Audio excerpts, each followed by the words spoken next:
E a partir de agora, aqui no o Tom Maior abre espaço para uma iniciativa muito legal. É um aplicativo desenvolvido para a comunidade autista. O aplicativo, que já reúne indicações de locais, serviços à comunidade autista em quase todos os estados brasileiros, é o tema do documentário que será lançado hoje, nesta terça-feira. E quem vai contar mais sobre esse aplicativo e sobre o documentário é a Elaine Marques, idealizadora do aplicativo e CEO da Rede Azul. Boa tarde, seja bem-vinda, Elaine, no nosso Tom Maior. Boa tarde para todas as pessoas que estão assistindo Tom Maior, para todos os participantes. É uma honra e um prazer estar aqui com vocês. Também participa com a gente Jéssica Dias, jornalista do Sistema Sagres de Comunicação. Boa tarde, Jéssica. Oi, Letícia, ótima tarde a você, a Elaine, a nossa de hoje, e a todos que nos acompanham aqui no Tom Maior. Uma boa terça-feira. Elaine, para a gente começar o nosso bate-papo, eu queria te perguntar como surgiu aí o interesse por esse tema e como foi a preparação para o documentário. Certo, Letícia. Bom, eu sou mãe de autista e eu só consegui receber o diagnóstico da minha filha quando ela tinha 12 anos. E isso é considerado um diagnóstico muito tardio. Inclusive, na chamada anterior, né, o seu colega estava falando, doença, não sei nem se a gente pode falar assim. Realmente, o autismo não é uma doença. Ele, na verdade, eu não sou médica, né, mas sou mãe de autista, a gente faz muitas leituras, a gente estuda. Então, ele é uma condição de saúde, onde as conexões neurais, elas não são exatamente como de uma pessoa neurotípica. Somos nós que não temos autismo. Nós somos chamados de neurotípicos. Então, eles têm muita dificuldade em toda a parte social, em toda a área social. Então, para se comunicar, para fazer amizades, para conseguir entender determinadas expressões numa conversa. Então, a sociabilização é que fica muito comprometida. E por conta disso, a gente precisa criar no dia a dia como se fossem modelos, né, padrões para eles entenderem como as coisas funcionam. E não é que eles vão deixar de ser autistas quando eles aprendem isso.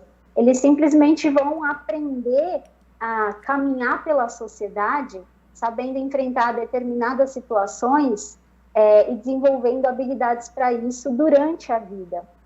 Então, voltando um pouquinho, a Alicia só recebeu o diagnóstico quando ela tinha 12 anos, é muito tarde hoje, graças a Deus, os especialistas já conseguem diagnosticar uma criança com 2, 3 anos de idade, e isso é extremamente importante, porque você precisa fazer um tratamento para que você minimize, né, as perdas que essa criança, essa pessoa vai ter ao longo da vida.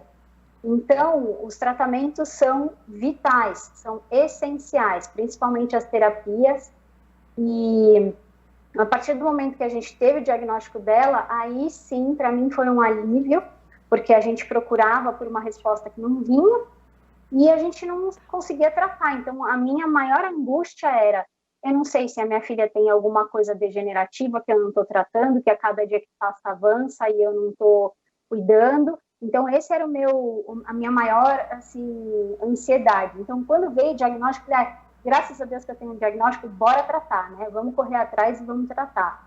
E aí a gente começou a ir atrás de profissionais, e não é fácil você achar profissionais que tenham experiência com autistas.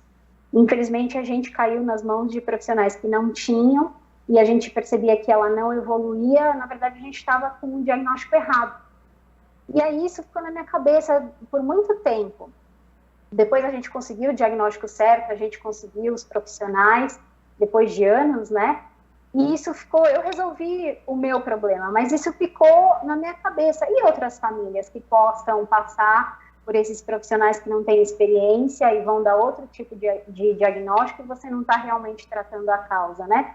Como é que a gente faz para minimizar, para impedir como é que a gente faz? Então, eu fiquei pensando, assim, na época que eu estava procurando, nossa, se tivesse um lugar onde eu pudesse achar indicações de escolas inclusivas, de psiquiatras, de neuro, de terapeutas, de cursos extras, porque, gente, os autistas, eles estão vivos, eles estão na sociedade, então eles compram carro, eles fazem curso de japonês, eles viajam, eles alugam casa.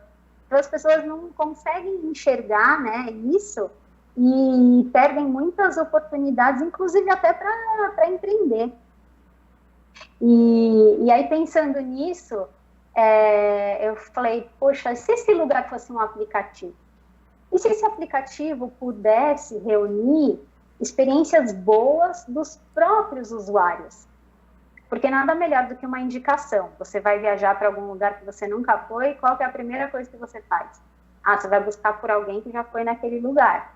Aí você vai perguntar onde ficou, quanto gastou. Não é assim que a gente faz na vida, para tudo, né? A gente vai pedir indicações.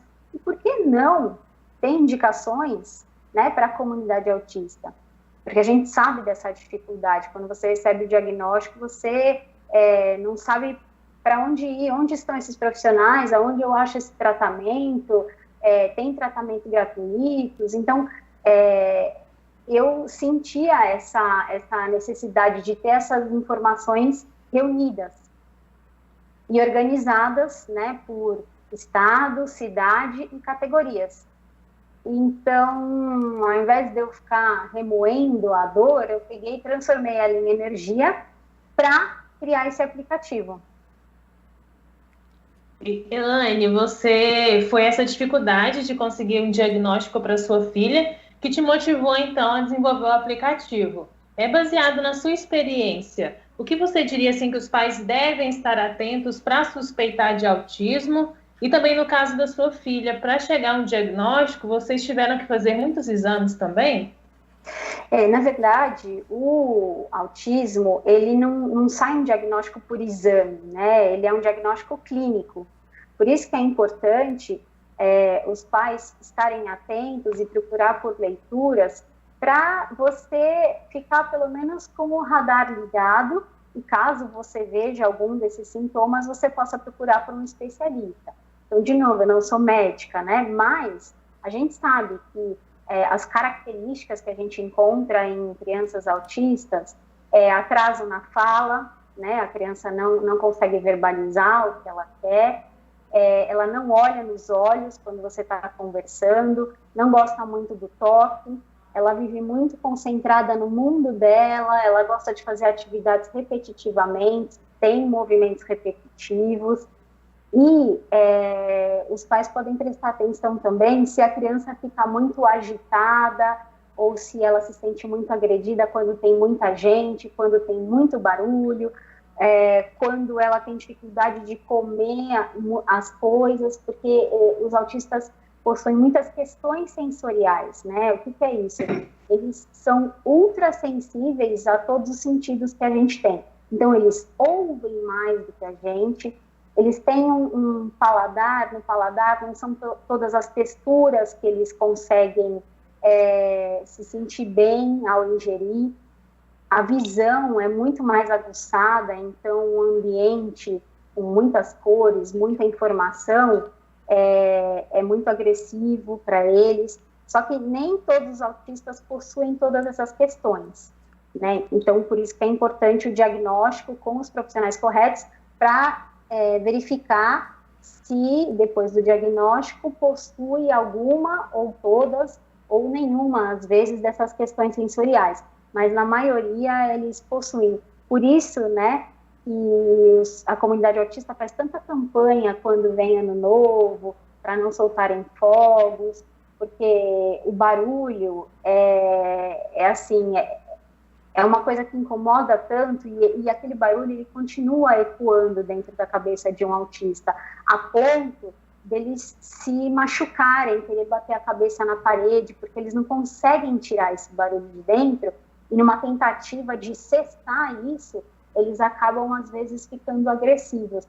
Então, não é por uma questão simples, não é que a comunidade autista não goste dos fogos, é que o barulho, ele realmente machuca os autistas. Então, a gente realmente pede para que as pessoas se conscientizem, porque é uma agressão. Por isso é tão importante, né, Elaine, esse diagnóstico mais precoce, né? Quanto mais precoce, melhor, para essa compreensão, né? Entender que aquela criança precisa desse espaço, né? Precisa desse momento, porque às vezes ela se fica mais agitada e aí os pais não sabem, né? Igual no seu caso, você só conseguiu diagnosticar o autismo aos 12 anos, então esse diagnóstico ele acaba tardio, acaba prejudicando até os pais, né, nesse diálogo com a criança. Eu imagino que você deve ter passado por alguma coisa assim, e todo esse processo, aí eu queria que você falasse pra gente, como que foi, o que foi confundido, o que os médicos falaram e qual que é o que você acompanhou de mais comum aí nessa sequência, né, até os 12 anos, para descobrir que era o autismo? A Alicia nunca foi uma autista clássica, né, que possuía todas essas características que eu falei com vocês.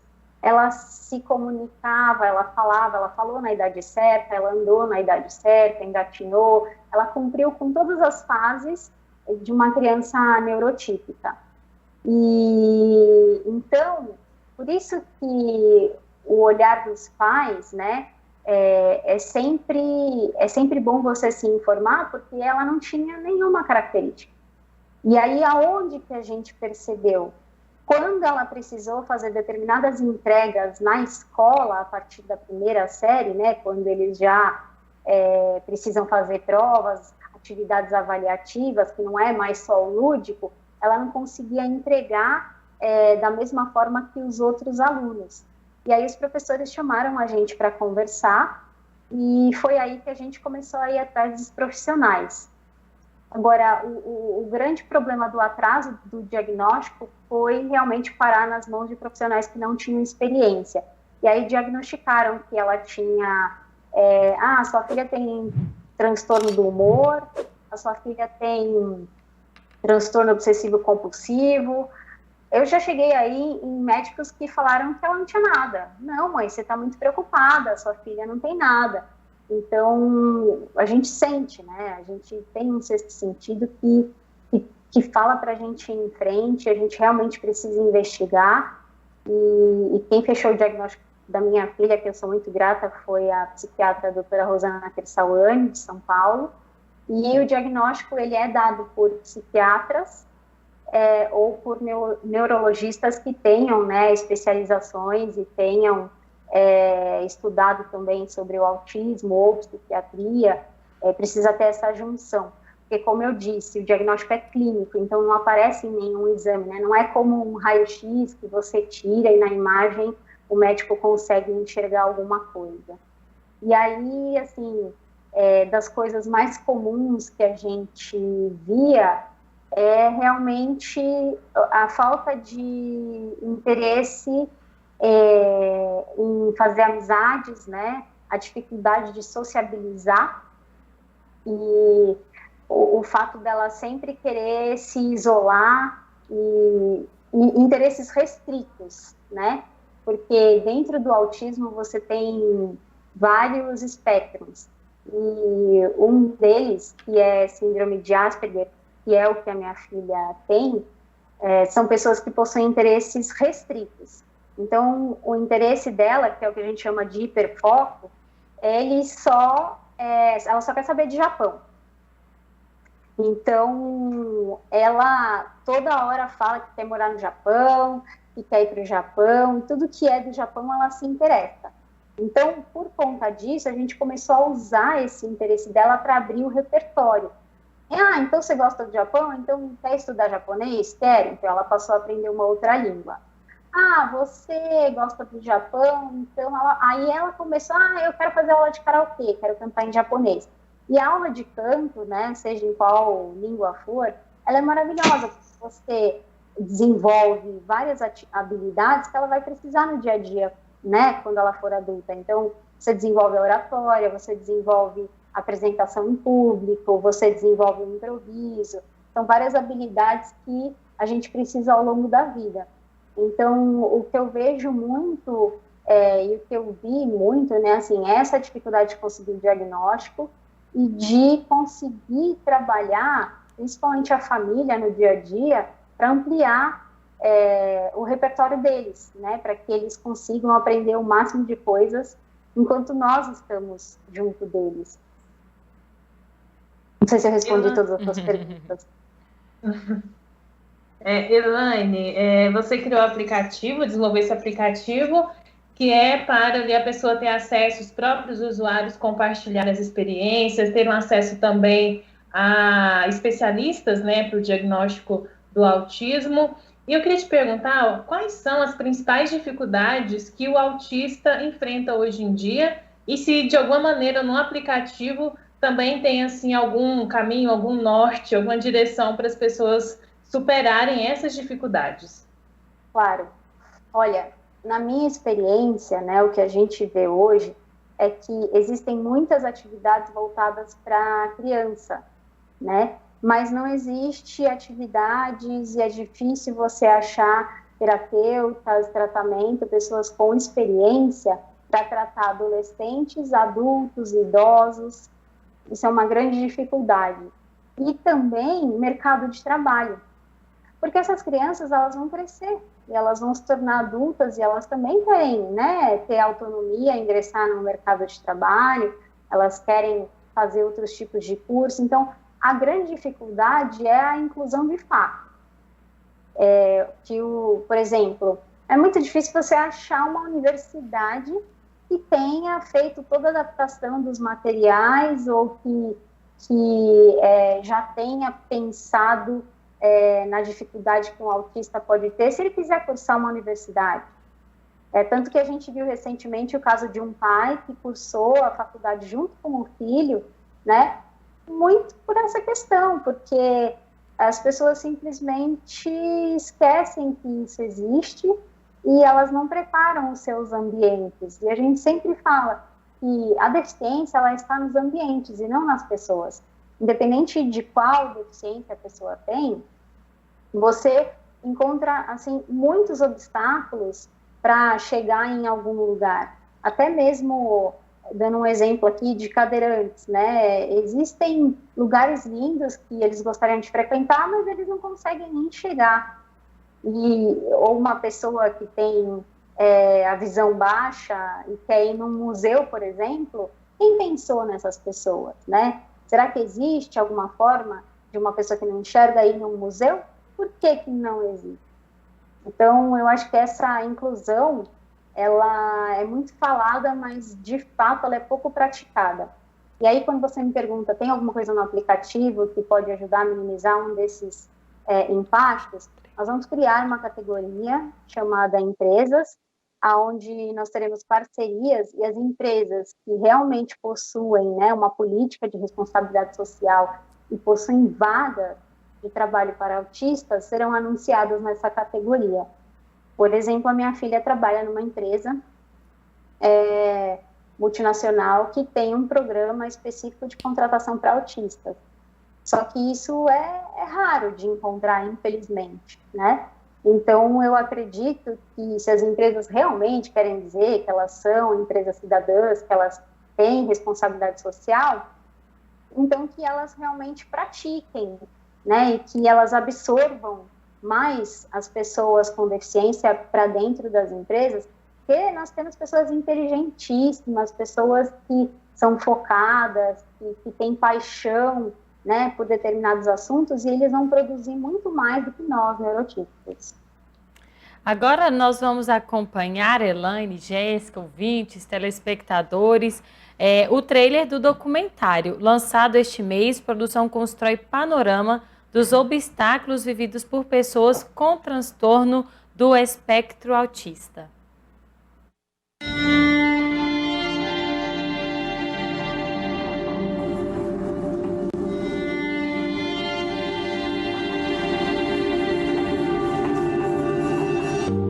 Hoje no Brasil somos mais de 2 milhões. a cada 59 pessoas, uma é autista. Meu nome é Alicia e eu estou buscando o meu caminho.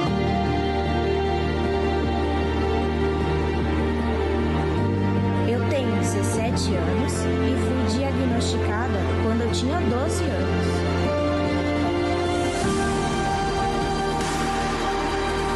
E agora eu vou contar para vocês a história da minha família e da família Rede Azul.